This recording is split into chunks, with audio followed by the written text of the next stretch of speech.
Alright, picture it. It's 1950. You're walking down the street with your 1950s clothes on, humming a new song by Fats Domino. It's awesome. You're just living your best life. When you look over and you see a guy on the sidewalk, he's wearing a tattered robe, he's got a Viking helmet on, and he's playing the most beautiful shit you've ever heard. Like you are entranced. You sit there and you stare. This man is connecting to you in ways that no music has ever connected with you before. You notice his beard is as long as your arm, and he just seems like he knows everything in the entire world.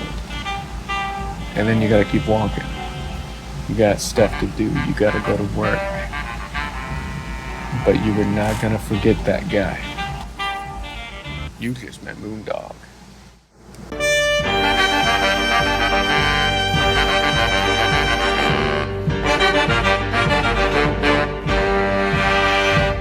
Alright, did you like that? This is my first YouTube video. I'm trying to get you real hooked real quick. I'm not gonna dance around the subject.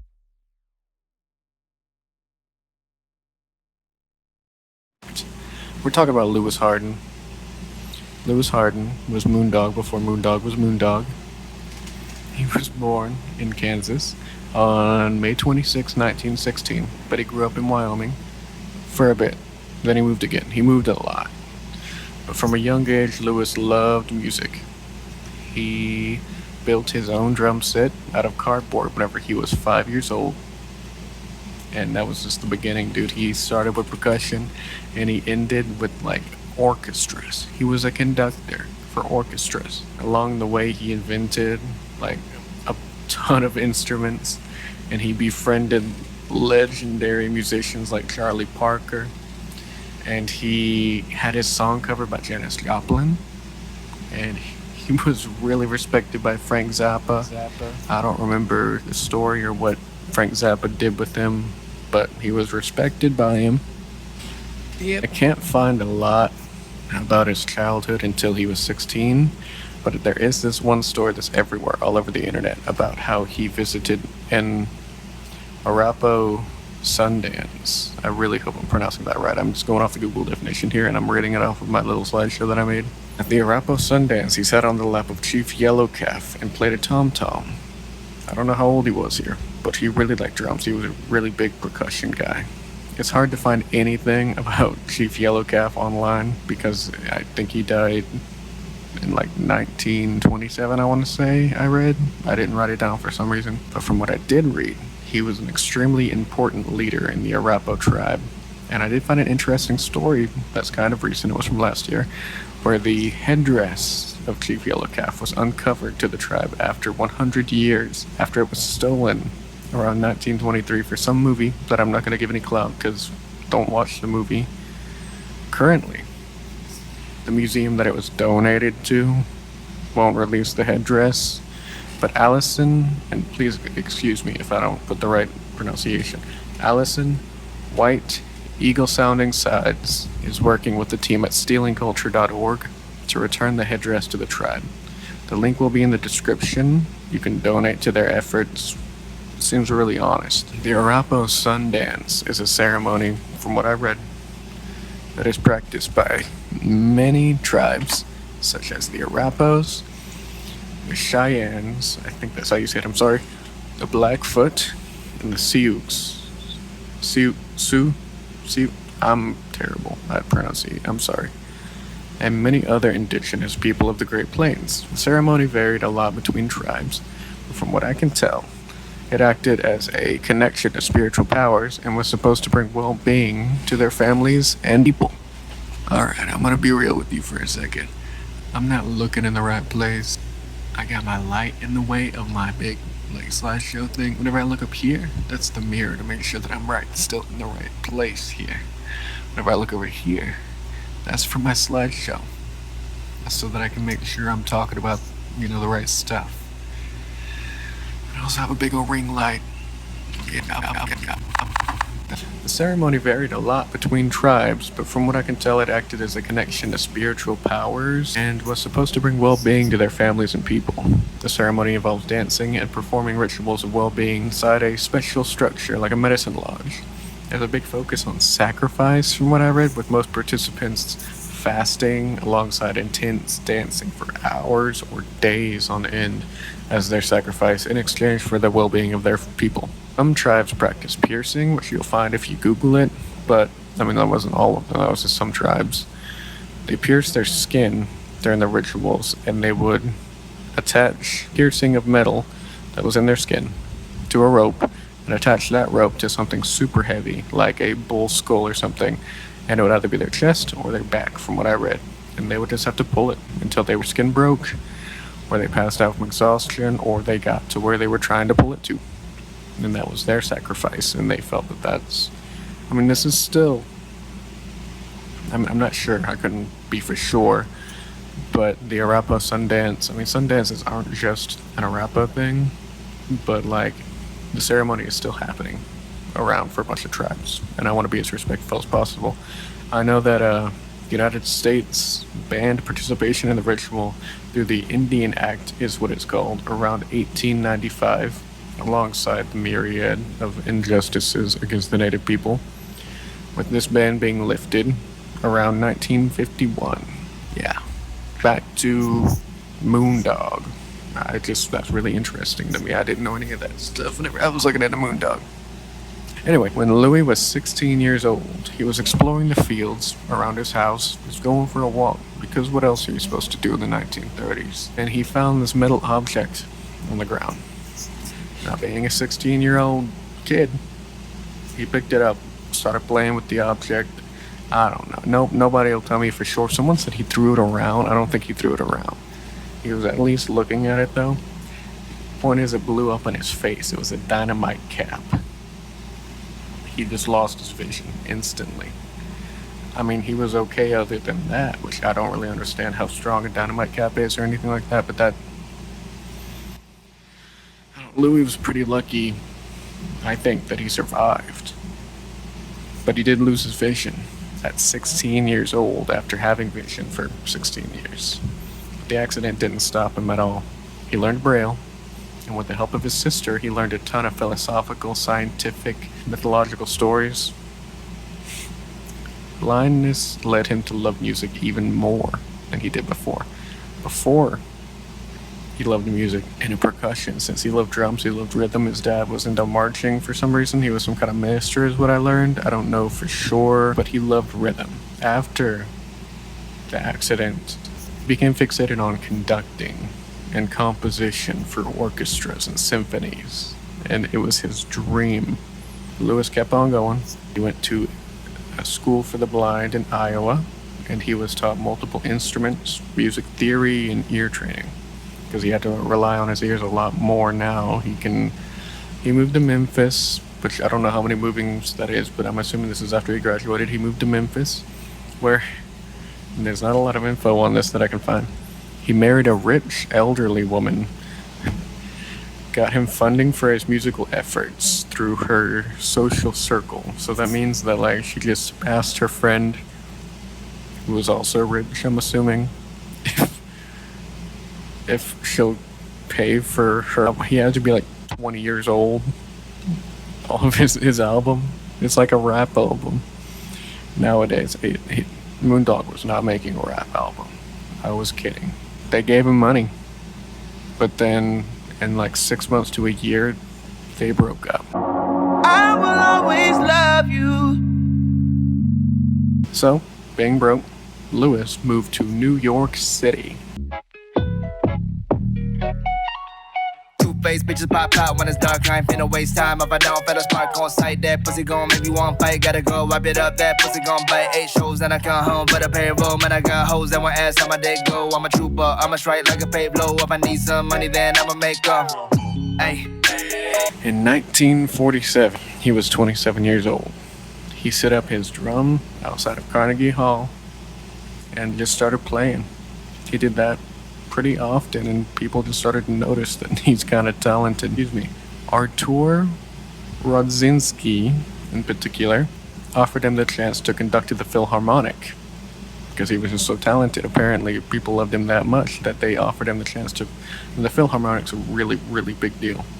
Like, crazy big deal. If he can produce his own composition that everybody liked. Our boy Moondog was too poor. He didn't have any money. He was a beggar on the streets, performing for spare change. He couldn't produce a composition. He was blind. He had to pay somebody to translate the Braille into a musical composition and then make copies of that and then give it to an entire symphony. He couldn't do that. So he couldn't perform at the Philharmonic, even though he had the opportunity to at 27 years old. Remember that, because it's going to come back later, and you're going to be like, oh shit, because that's what I did, and I'm assuming you're going to do the same thing whenever you find out the ending of this story. Alright, so people kept telling him that he looked like Jesus. Lewis, who was very against organized religion, did not like that. So he grew his beard out, alongside his dark red robes, and added a horned Viking helmet. He carried a spear as well as a symbol of freedom. Later that same year, he started calling himself Moondog, as an homage to a childhood dog who howled at the moon more than any other dog that he had ever seen, in his own words. And then everybody stopped respecting him. All the clout that he earned from being a really talented street musician, people just did not care anymore. They were like, oh, Viking helmet? Moondog? You're crazy, dude. We don't want to be around you anymore. I don't know what happened to his friends at the at Carnegie Hall. I guess they assumed that he went crazy or something within the same year. Imagine being blind and homeless in New York with so much talent, but you have no money, so you can't take any of the opportunities, especially an opportunity to perform at the Philharmonic, because you were poor. I would also probably stop caring about what people thought too and just call myself Moondog, because that's a pretty cool name, man. I'm not gonna lie to you. Moondog. Moondog. I'll let you think on that for a sec while I let some of his music play.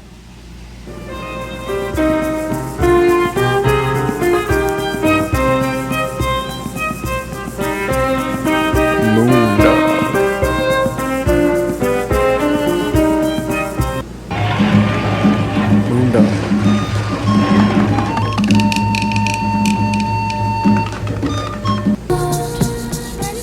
Moondog. Later, he spoke on this issue way after the events of all this and said, I had a lot of offers from people who said that they would help me, but I had to dress conventionally. But I valued my freedom of dress more than I cared to advance my career as a composer. So, I guess he really got into the whole Viking thing. I mean, I don't want to seem like I'm laughing at Moondog. It's just an absurd situation. But it makes sense, because he was raised on all these stories of mythology, and he got shunned by the church. He was not a big fan of the church at all, so he got really into Nordic mythology and stuff as an alternative once he learned about it, and that really helped him, I think, especially through the accident that he had at age 16. He got really into mythology, Nordic mythology. I mean, I respect him, man. He valued his freedom of dress more than he cared to advance his career as a composer, and he loved composing. He was obsessed with the idea of composing stuff. He said, I just wanted to do my own thing, and no matter how much it cost me in terms of my career, I did it. Mic drop. Moondog. Sense of pride, Moondog began to explore the musical landscape with an adversity to popular, typical sounds. He was too cool for that shit. He hated the 4/4 time signature. Around this time, he began to construct his own instruments with the help of a local cabinet maker. These included, I'm just guessing, I have no idea if I'm going to pronounce these right. This included the Uni, which was a 7-string zither, the Utsu, a keyboard which was tuned to the pentatonic scale, the Joy, a wooden percussion instrument which was made from pegs, the U, which apparently was his favorite that he made, which was a triangular harp with 25 strings. That's a lot of strings. All of these eccentric ideas that he had were not enough to get him off the street, though. He realized he had to sell music. He had to sell his music. All this shit that he was doing, profit.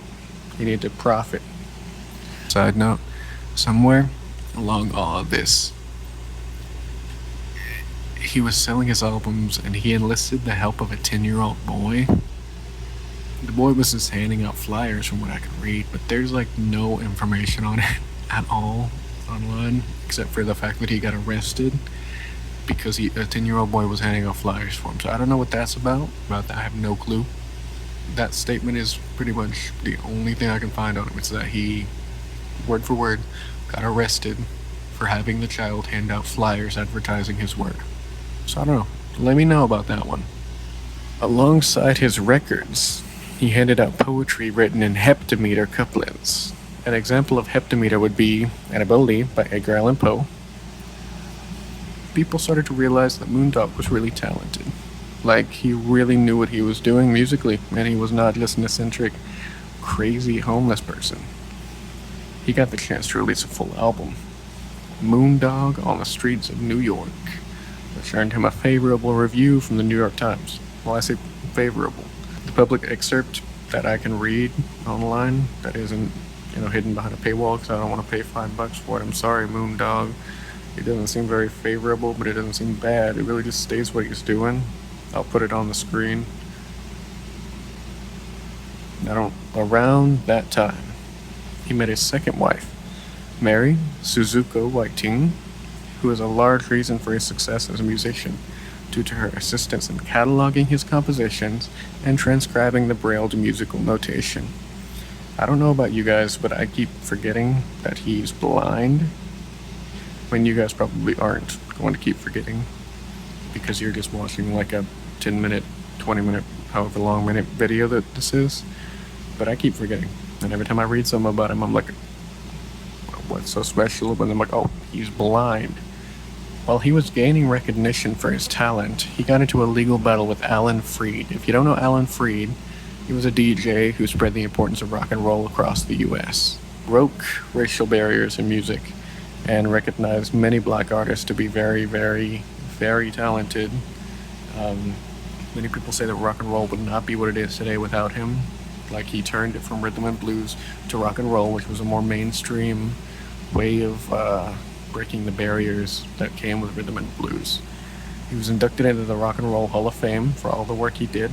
He did traveling concerts and radio shows, and he was just a very influential guy. Anyway, Alan Freed began his career as a radio host in 1951. Guess why? Because he was inspired by Moondog's albums. The radio show he worked on, which was arguably the first rhythm and blues music that was played on a large mainstream radio show. His radio show was called The Moondog House because it inspired him so much. I don't know. And Alan called himself King of the Moondoggers. He also used Moondog's song called Moondog Symphony as the theme song for the radio show that he did. Moondog was understandably not very happy about this. I mean, Alan was getting super famous off using his moniker, but it really wasn't until 1956 when Moondog, after all of his fans kept being like, hey man, do you know about this, dude? Like, do you know about Alan Freed using your name? Moondog was like, fine. He sued him in court. Spoiler alert, Moondog won. Moondog got the money. And he got like $6,000 in damages. It wasn't a ton, but like $6,000 in damages in 1956. $67,000 today. Moondog was doing pretty good, dude. Now, he won the case because of so many respected artists helping him, like Benny Goodman and Charlie Parker. They came to his defense and they were like, Moondog is actually really good. He's really smart. He's really talented. And he knows what he's doing. He is not just some random person on the street. And so Moondog won. Moondog won the case against Alan Freed, who was one of the most famous radio hosts, like ever, I would argue. His respect continued to grow from this point, with daily performances that extended all day long into after midnight, and constant support because, guess what? It's the 1960s. And you know what happened in the 1960s? Hippies. Hippies. Nonconformist movements were roaring. They were going everywhere. He got to work with respected artists like Steve Reich. He had a song covered by Janis Joplin. He shared the stage with Salvador Dali. I don't know what Salvador Dali did on stage with Moondog, but like, good for him, man. In 1969, Moondog was finally able to perform his compositions with a full orchestra, thanks to CBS Records. With that orchestra, he released his self-titled compilation album. His success led to another compilation album recorded with the orchestra, aptly titled Moondog 2. Despite all of this, though, his daily performances never changed from what he came to New York doing. He stayed on the streets playing and begging for money while he drew large crowds in the street, only to go home to his apartment afterward. At one point, he lived with Philip Glass, who is the composer responsible for scoring The Truman Show and the original Candyman. So that's really cool. I wonder if Moondog had anything to do with those. Could be. In 1974, Moondog got the opportunity to play a radio show in Germany, and he took off across the ocean. He was like, hell yeah, I want to do a show in Germany. He did pretty much the same thing that he does in America, and just explored everything. Like, he had such a good time. Later, another weird thing was that he was just on the street, and then I think it's Iona Sommer is how you said the name. 24-year-old Iona Sommer saw him on the street and just like invited him to live with her. Her dad said it was okay. So then Moondog is now living with a random 24-year-old and their family. Iona Sommer wound up managing his music. She was like the publicist. She worked on transcribing everything. She did everything for Moondog. It was awesome for him. Moondog described his environment as a composer's paradise. He composed for years here and even got to conduct in front of the royal court at some point. We're almost done now. But guess what? In 1989, he received an offer to play at the Philharmonic. Yep. You remember whenever you got the opportunity? Back in 1950, I said remember that? I said remember it because that'll come back. Back in 1950, he was too poor to pay somebody to transcribe him. Nah. Moondog, after getting $67,000 and a settlement from Alan Freed, and then just moving to Germany to perform more and make albums with like 5 best-selling albums at this point, he got another offer in 1989. And he went. And I bet he killed it. It was only 30 minutes. Probably the best 30 minutes of his life, though. I can't imagine how that felt, dude. Conducting your shit right in front of the fucking orchestra that you couldn't even afford to write one piece of music for or whatever back in the day. He did it. He worked his ass off. Right after that, he went right back to Germany and spent the rest of his life in composer's paradise, baby. On September 9th, 1999, Louis Moondog Harden passed away due to heart complications. But come on, man, he killed it. He did like everything he wanted to do. What I love about Moondog's story is that he found music in everything. Apparently he would play along to footsteps with his drums, perform call and response melodies with the birds that would fly around him, and he would harmonize with ship horns. The beauty that he found in life, even when faced with a terrible burden at the age of 16, is so inspiring, dude. It's crazy. I mean, Moondog. Nothing stopped him from achieving everything he wanted in life because he never strayed from his dream from the moment he set his mind on it. He even enjoyed performing for people on the streets so much that he continued to do so until life called him to Germany, where he essentially retired in his own version of paradise. Thank you so much for watching this video. This is my first YouTube video and I don't know what I'm doing. I even wrote out the last slide in my slideshow.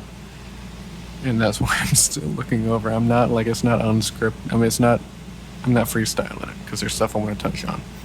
I just thought this was really, really interesting and I wanted to share it with anybody else who thought it was really, really interesting. I'm sorry for the terrible microphone. I'm trying to figure out how to hook up my actual microphone to my phone. Like, I have a Shure SM58. Not trying to brag. Not trying to brag. It was $100. Not trying to brag.